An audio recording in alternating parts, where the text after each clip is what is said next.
Hi, welcome back to the channel. I'm Michelle, and I'm going to be sharing today how I use Core Knowledge U.S. History in my homeschool. I'm currently using it with my 6th grader, who's 11, and my 7-year-old who's doing 2nd, 3rd grade level work. We do it as a group subject in our homeschool, and I'm going to walk you through and kind of show you how I utilize it, how best to navigate it in a homeschool setting, but also I'm going to show you what I really like about it. I've been thoroughly impressed with everything I've covered so far. We are just finishing up week 6 in Core Knowledge U.S. History, and everything I've seen has been great. So I'm going to take you through and show you how I'm utilizing it for my homeschool. But just a little background knowledge. We've used Core Knowledge in one way or the other the last 4 years of homeschooling. We've used science every year. 2 of my kids are using the language arts program. We've done history in the past. We've done geography in the past. So I feel like I'm pretty knowledgeable when it comes to utilizing Core Knowledge for a homeschool setting. So I'm going to take you to my computer and walk you through how I handle it. And hopefully this will give you a better understanding of how to use it in a homeschool setting. I know it can be overwhelming and confusing. And this was my first time using something in the middle school years, because like I said, we've used it the past 4 years. So this is the first year I've actually entered past the elementary level years and done something for 7th grade, because Core Knowledge United States History is aimed at 7th grade. I do like that Core Knowledge does have it leveled in certain grades, because I do think there are certain things that, one, need to be covered. I think one of the things I absolutely love about Core Knowledge is that they introduced history and science in preschool and kindergarten, because absolutely our kids can be learning about these things. And I like that these topics are covered. So I'm going to talk to you and just bring you through and show you how I use it. This is the Core Knowledge website. I just clicked on history and geography, and it kind of gives you an overview. So you can see here they have history and geography K through 2nd, 3rd through 6th. United States history is in the 7th grade unit, and you can see it gives you a brief overview of it here.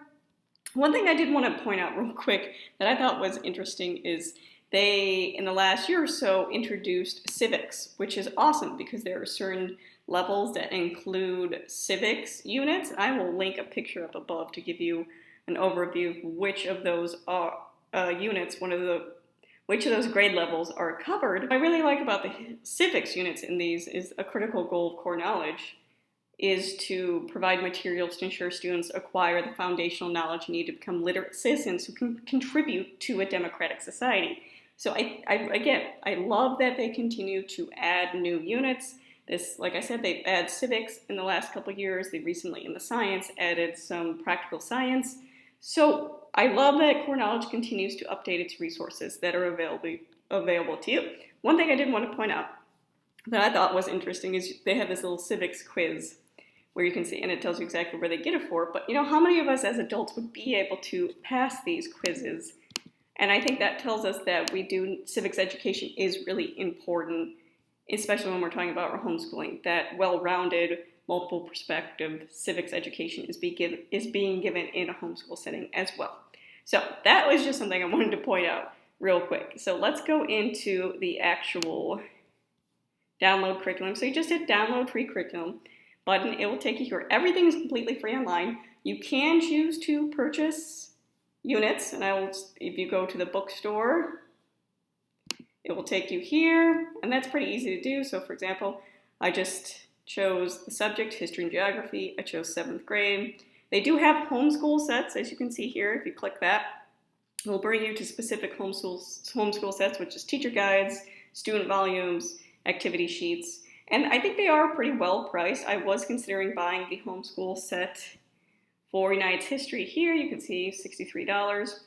And ultimately I didn't. I've done multiple ways. I've done Core Knowledge in the past. I've printed it out myself.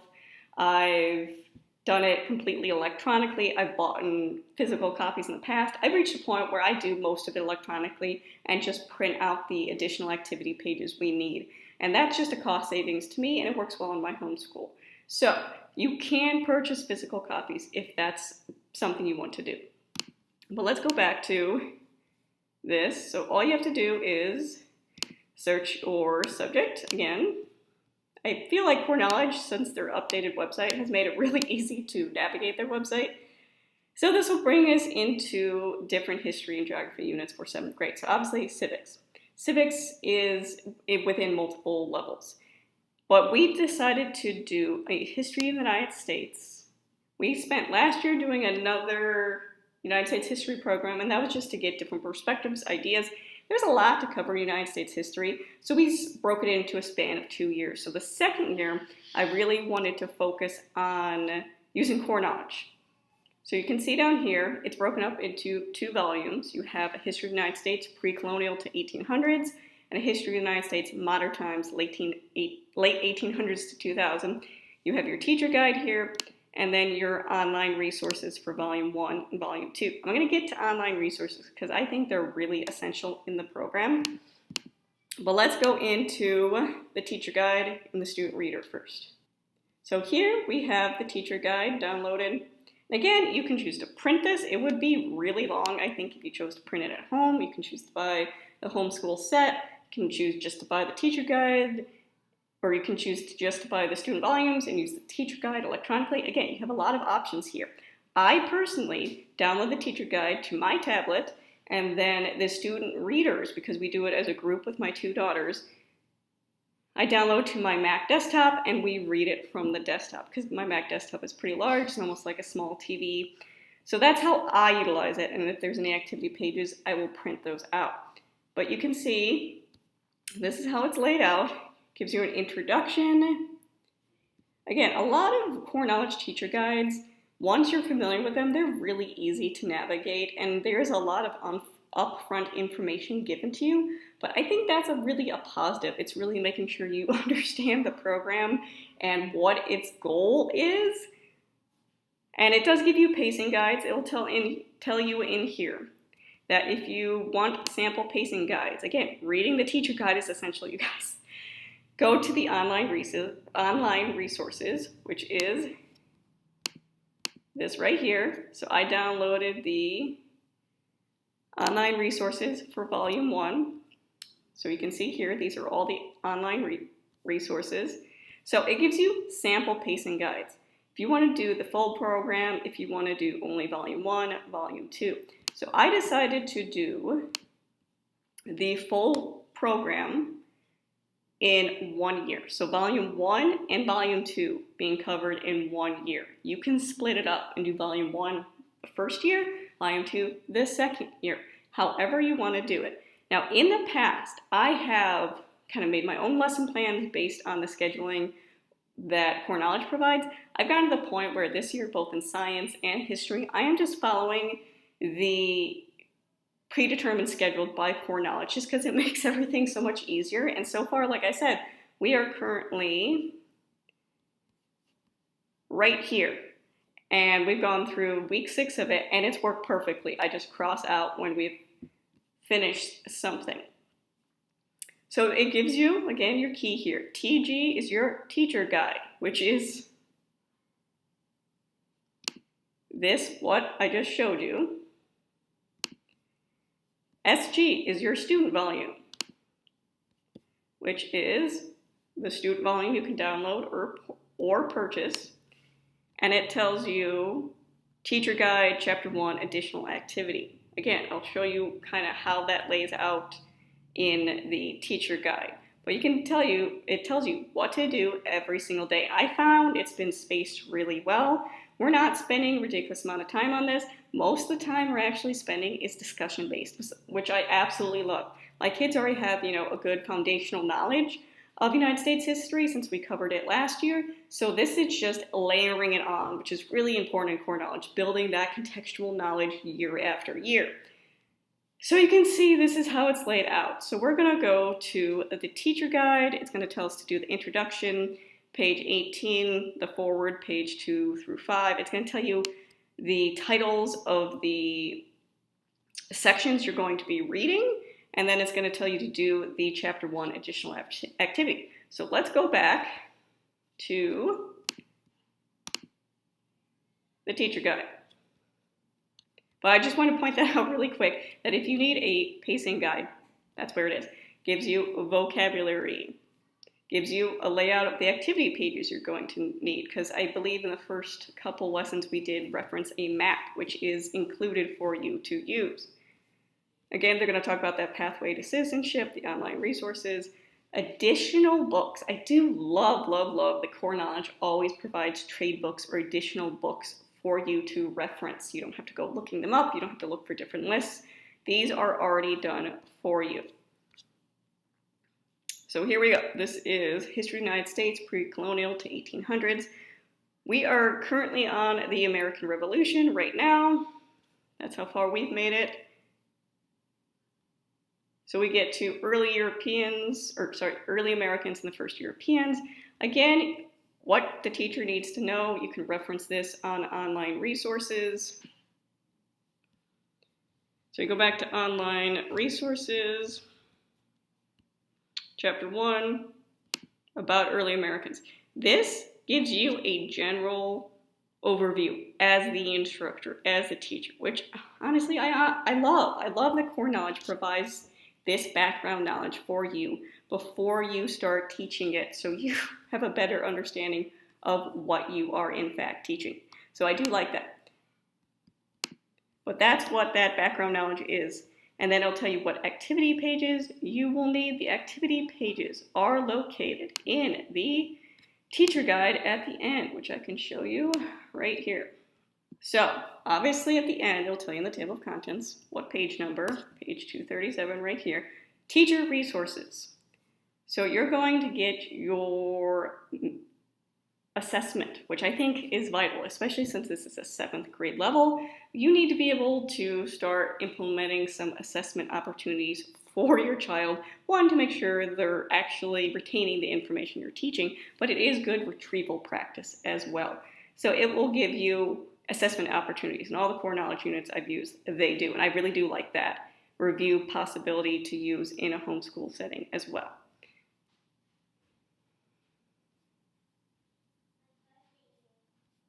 So these are different things you can do towards the end, performance, task, activities. So formal, they're going to do some writing. So think of like essays you do in history in high school. This is getting you prepped for that kind of work level, which again, I love vocabulary. It does have an answer key, which obviously is essential. You need to be able to answer the questions. You might not know as the teacher every single answer without a reference, but it will give that to you. But as you get past that section, it will give you your activity pages. And again, remember when I was going through the activity or the teacher guide, it was giving me the 1.1. You're going to use this with chapter 1 and 2, which we did. Activity 1.2, you're going to use that with chapter 1. Activity 2.1, you're going to use it with chapter 2. And it tells you within the teacher guide when you're going to use those maps. So I did want to show you how to kind of navigate the different resources and where they are. So we're getting into our first lesson. These are the activity pages you're going to need. Again, I just printed them out for my kids to have. When we're going through the lesson, it'll give you a brief overview of the vocabulary, definition. It's going to give you an introduce early Americans and the first Europeans. And then you can see it's going to give you support while you're going through it. So let's get to here. And it gives you an estimated time for these things. Again, this is a homeschool setting. You don't have 29 kids. It's going to go a lot quicker. So what I really liked about this unit in particular is how they introduced it. So you can see History of the United States. So let's go to our student volume. First thing you're going to read in here is some quotes about why history is important. And then you're going to, first forward introduction you're going to get is why study American history? Why is this important? Why are we doing this? And I thought this was really a good way to start off this year of study, especially since my kids have already done a year of United States history. They're like, why are we doing this again? Because this is important history. There's multiple perspectives that need to be covered. We're going over primary source documents in this. This is not something we didn't go through a lot of primary source documents last year. So this year we're tackling a lot of that, looking at where our resources are coming from.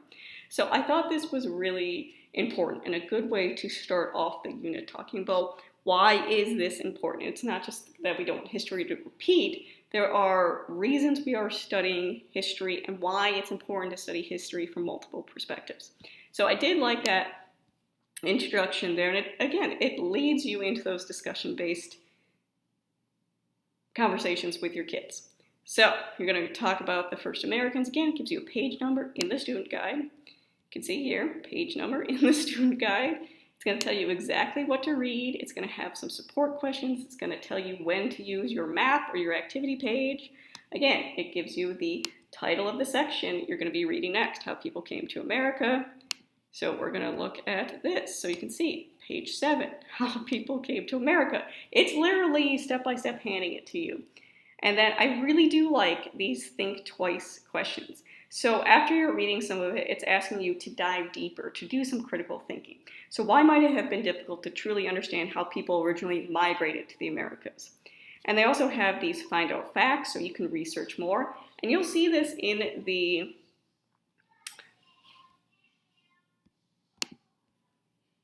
schedule that they provide, these learning lab opportunities. You can go back and research further these topic areas. So usually when I am going through the chapter with my kids, we will have these think twice discussions while we're reading, but during those scheduled learning lab times, we will go back and they will do either the find the facts and research more into particular things we're talking about in the chapter, or there are writing prompt activities as well.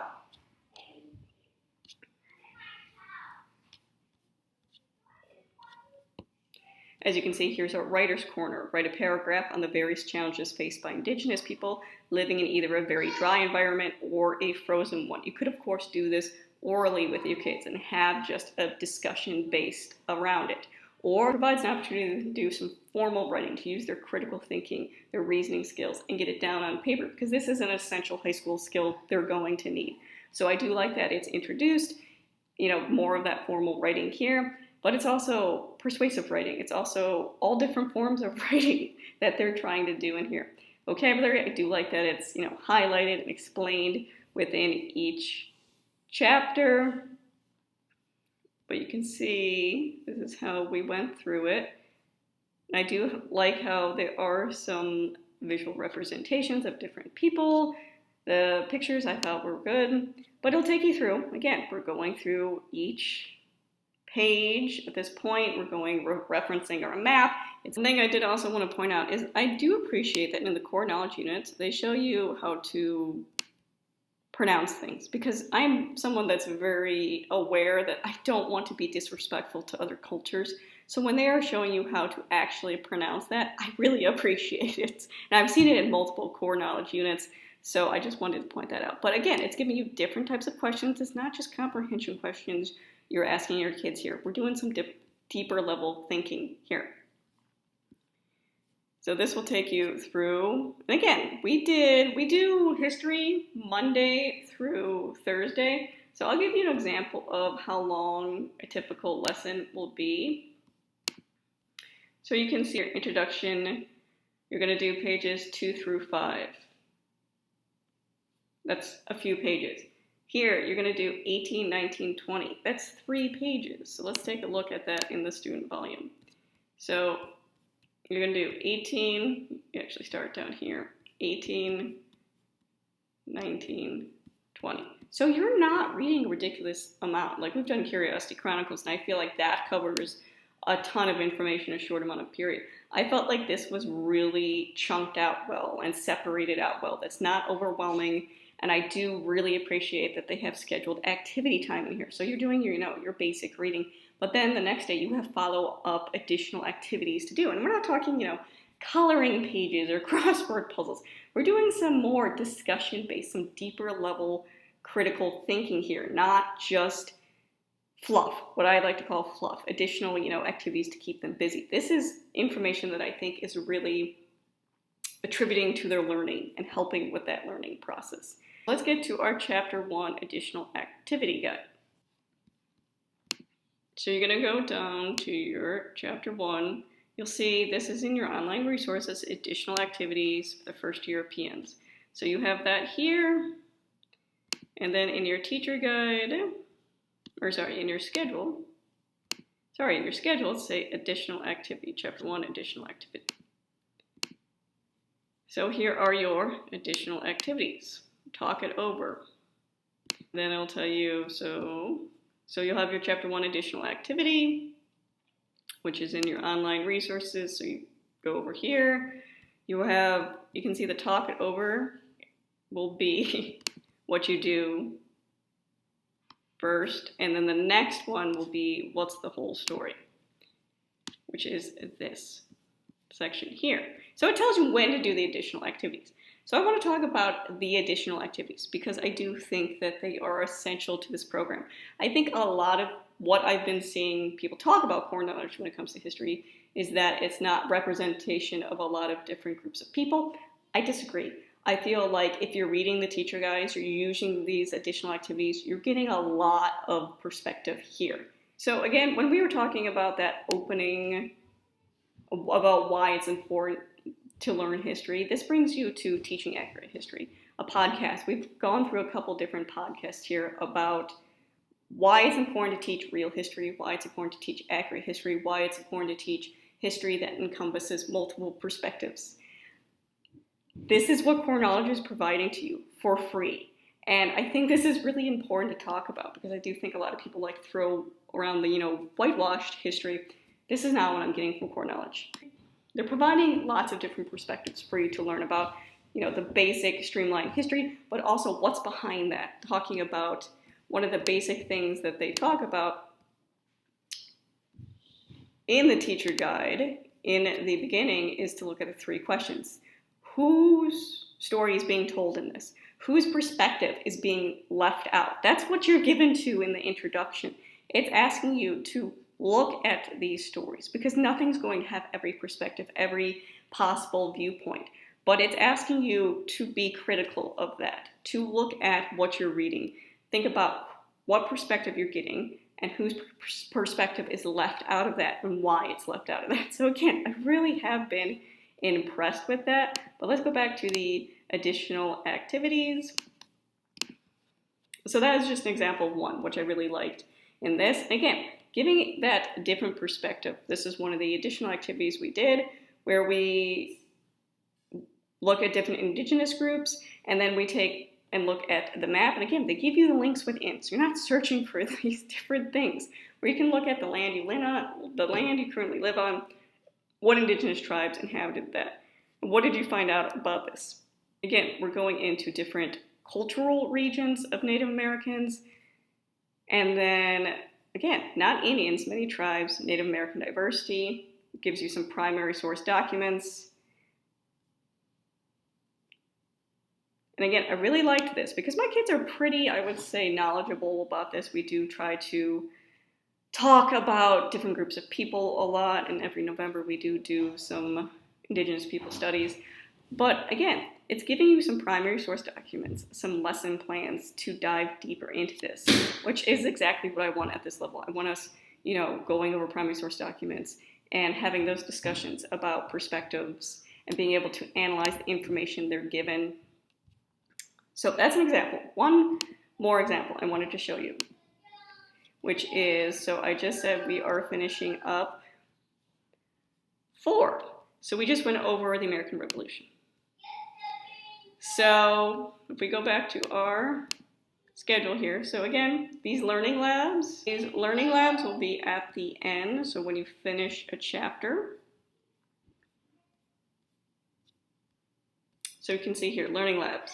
Allow students adequate time to complete their student volume with think twice questions. Again, we did these verbally.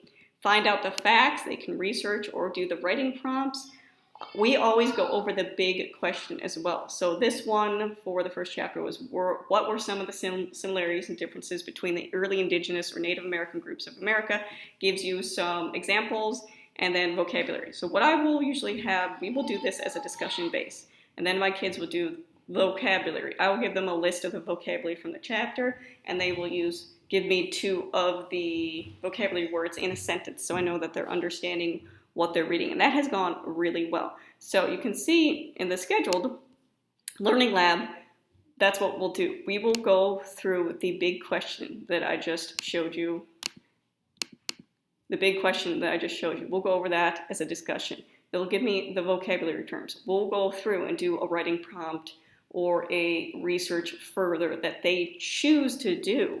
But that is what those learning lab opportunities are for. And then they have those additional activities scheduled in as well. So you're covering a lot of information from multiple perspectives, which I absolutely love. So the last thing I'm going to show you. So we just finished up the Declaration of Independence. So you can see here, we are currently doing the activities. So we spent learning about the Declaration of Independence, the colonies. We did some learning labs, so diving deeper, doing the additional activities. So I want to show you the Declaration of Independence activity we did because I thought it was important. So let's go to our teacher guide. So we're going through the teacher guide for chapter 4, which was the Declaration of Independence. So I wanted to point this out because, again, I feel like people aren't reading the teacher guides. This is talking about that the American Revolution produced many heroes, such as John Paul Jones, George Washington, right? The father of our country. We're given the normal main figures. But most of the heroes, though, were ordinary people whose names are not written in the history books. They were the Minutemen on Lexington Green. They were soldiers who shivered at Valley Forge. There were also women who brought food and water to the men in battle and took care of the wounded and the sick. They were the women who kept farms and shops running. They were the farm families who shared their food, American soldiers, and the townspeople who gave them housing. There were women, children, old men who made weapons and gunpowder for the Continental Army. They were the children who helped produce the food and clothing. They were the Black Americans who joined forces with the Patriots in hopes of securing freedom for themselves at the same time they fought for Americans' freedom. So how could the American colonies have won a war against one of the greatest military powers? The answer was not difficult. The Revolutionary War was won because ordinary Americans refused to lose it. I think this is essential. We're given the glory figures in history, right? That these people did great things. This is an important lesson that it was ordinary people working together to achieve a goal. Every single person, not just one group of people, made this possible. So I wanted to point that out. Then the other activity I wanted to point out was in the additional activity. So these are the additional activities in the online resources, okay? So we're looking at Declaration of Independence. We did this today. So they give you a direct link to it. So the assignment for this was to read the Declaration of Independence. It's got a primary source document over here, the original to look at. To read it, and then it's got some discussion for you. So one of this discussion it's talking about is the Civics 101 podcast. Again, we're looking at the all men are created equal. And then one of the discussion points is towards the end, it's talking about the use of Indian savages in one of the complaints they had that they wrote to the king in the Declaration of Independence. And how that wording is used, as well as all men are created equal. And it's kind of showing you, and it talks about this in the podcast, that the discrimination that was existent at the time, that was a foundational part of our country. But does that mean that in this document alone, we cannot reach a place of equality?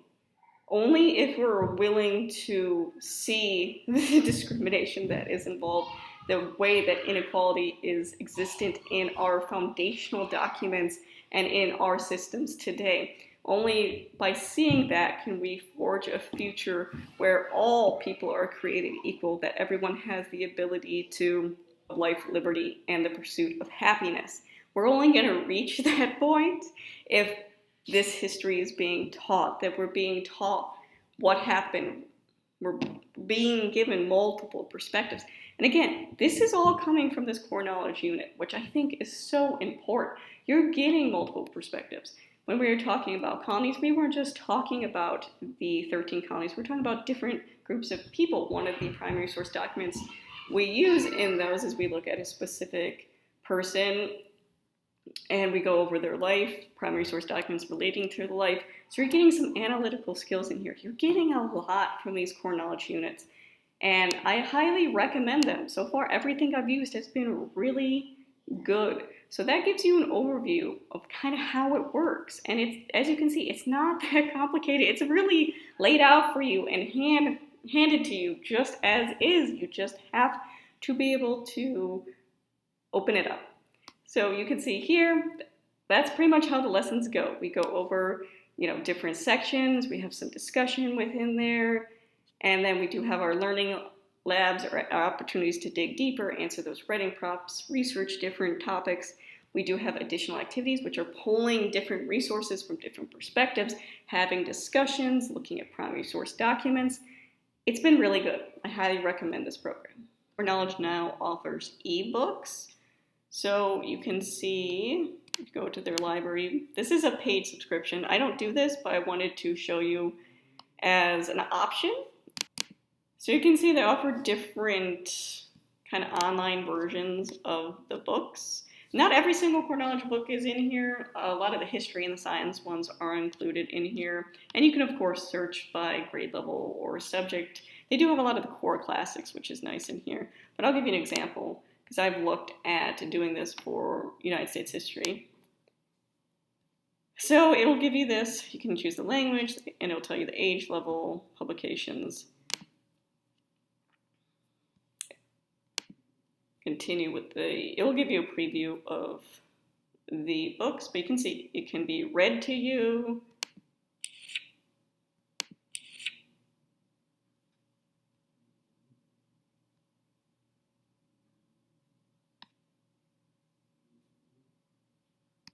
Immigration. Noun. The act of coming to live. Immigration. You can click on the big question. The big question. What impact did immigration, industrialization, and urbanization have on America? It has video links in there as well. The Irish Potato Famine, 1845 through. So you can see it does have some interactive features, which is really cool. So if your child was maybe doing this independently, this would be an option in the older grades. They also do have them in the younger grades as well. Find out the facts. How did the Know Nothing movement get it? Find out the facts. In the decade, the Know Nothing movement is its name. So you can have the thing read to you. You can do the different interactive pieces in it as well. But I just wanted to show you that that's an option that I'm not sure everybody's aware of. And I do think the pricing is pretty decent too. Let's go to the pricing really quick. And it does have some, additional activity, coloring pages, jigsaw puzzle, word guessers, that type of stuff. Oh, okay. So family pricing starts at $3.99 a month. So if you look at that, the unlimited, so you can get, it's $10 a month. You get all the books. If you get the limited, you only get 3 books per month that you could kind of check out. So whichever you'd be more comfortable with, $4 a month for 3 books or $10 a month and access all the books. So for example, if I'm doing multiple levels of science, multiple levels of history, that might be a better idea to do that. But even here, we're doing science and history. That would still only be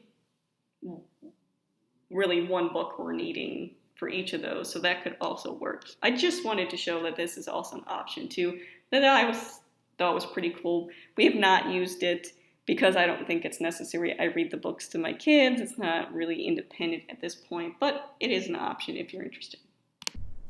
So that is my overview of how I use Core Knowledge United States history in my homeschool. And again, like I said, teacher guide goes on my tablet.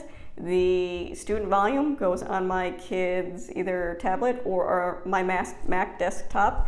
And I print out the activity pages, the maps, any additional things as needed, but it's really well laid out. You just have to be able to read.